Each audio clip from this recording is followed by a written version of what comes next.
Hi, the purpose of this information session is to assist personnel to better understand how to use equipment related to berthing procedures, and it is aimed at non-seaman category personnel.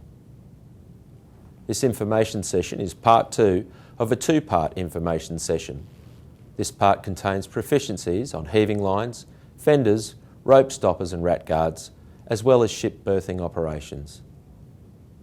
This information session is not intended to replace formal training and is to be used as a knowledge resource only.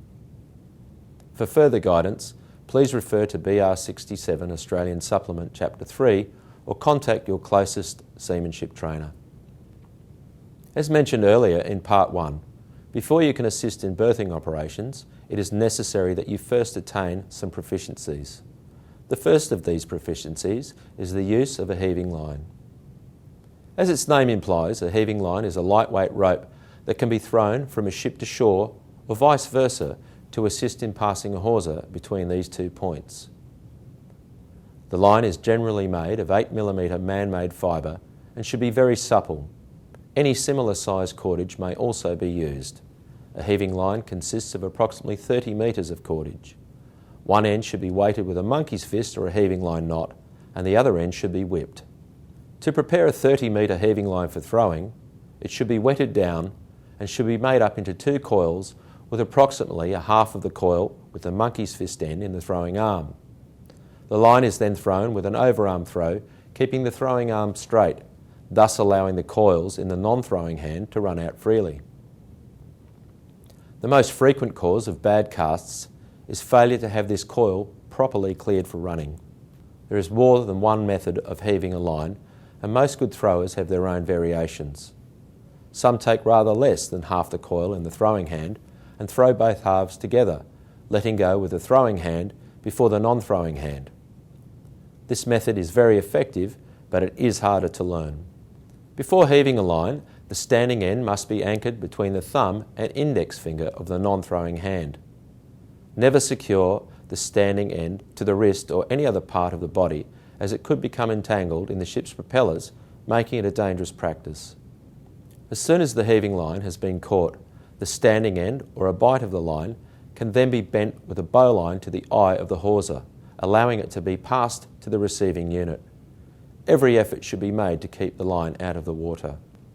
It cannot be emphasised enough that practice in throwing a heaving line is essential to ensure that lines are passed effectively with a minimum of fuss or embarrassment. The next proficiency required when involved in berthing or other seamanship evolutions is to learn how to use a rope stopper. A rope stopper is used to temporarily take the strain of a hawser whilst the slack end is transferred from a capstan to a set of bollards.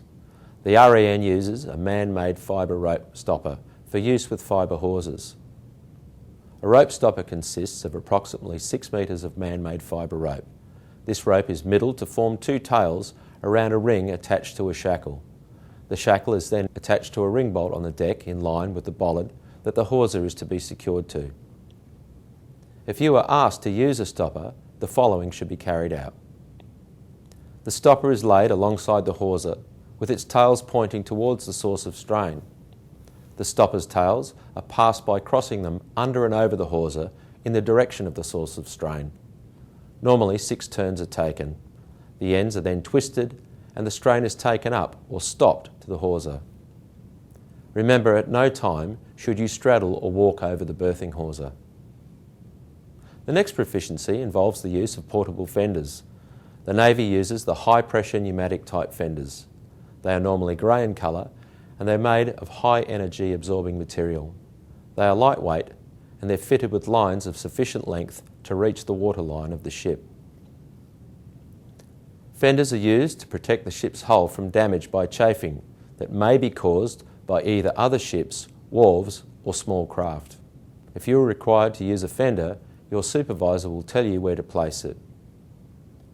Your job will be to lower the fender over the ship's side to a point where it is likely to come into contact with another object, such as a jetty, pylons or another ship.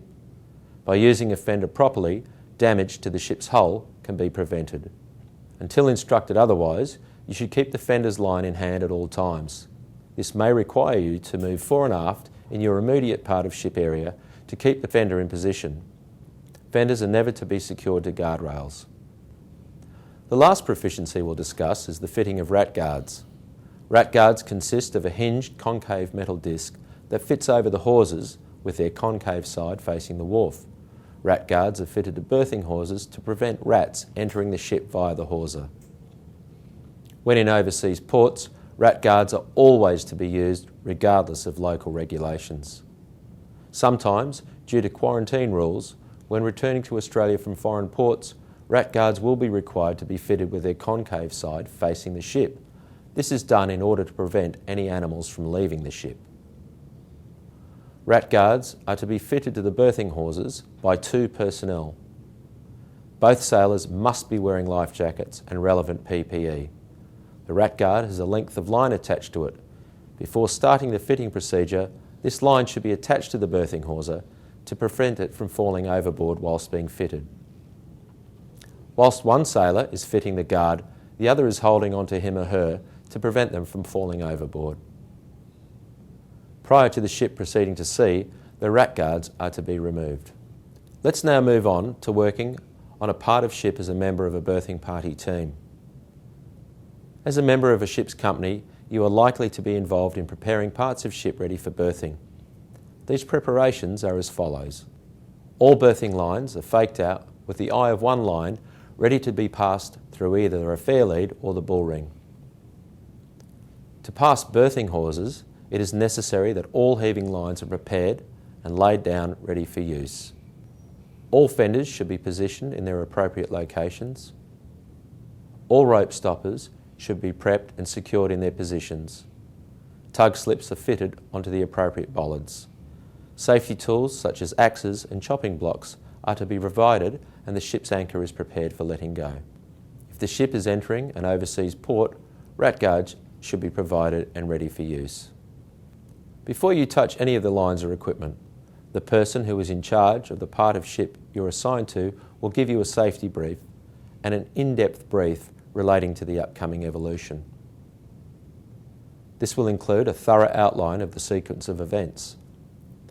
The supervisor will then detail you your specific jobs and tasks and will advise you of whom your immediate supervisor will be for the evolution. Your immediate supervisor will then give you a brief on what he or she will expect of you. Never be afraid to ask questions if you're unclear or have any doubts about anything. Regardless of the job you've been assigned, a lot of other things will be happening around you at the same time. You will therefore need to listen to your supervisors and remain focused on the evolution. Once the ship is alongside and berthing lines have been passed to the wharf, the slack will be taken out of the lines and brought to either a powered capstan or a set of bollards. Orders such as bring to, avast, check away or veer are likely to be used to get the lines correct. Once the ship is in the correct position, the order to secure berthing lines and double up will likely be given. The use of stoppers during the transfer of berthing lines from capstans to bollards are likely to be employed. It should be noted that throughout all of these evolutions, you will be supervised by a suitably qualified sailor who should instruct you at all times on what to do and when you should do it. Berthing lines should be turned up on bollards by taking a whole turn over the base of the bollard and then running the lines between the bollards to create a figure of 8. Normally 5 or 6 turns should suffice. Doubling up of lines is used as a safety measure. On hearing this order, the eye of the line, located on the opposite end of the berthing hawser, will be passed through its respective fair lead and passed down to the wharf using the hand-over-hand method. The eye will then be dipped. If you are required to go ashore to help complete the berthing, you may be required to dip the eye of the berthing hawser. Dipping the eye is the method used when more than one line is secured to a bollard, so that the lines can be moved in any order. It is achieved by passing each eye through the preceding one before being placed over the bollard. Once the eye has been dipped, you'll be ordered to down slack by heaving in so that both lines are of equal tension. Once the order advast has been given, you will then be told by your IC to marry the lines. This is achieved by bringing the lines together, forward of the bollards, and handling them as one, using friction to hold them fast so that turns can be taken above the previous turn. On completion of doubling up, it may be necessary to fit rat guards. Finally, once docking is complete, the parts of ship are tidied up and everything is to be stowed away in its proper place.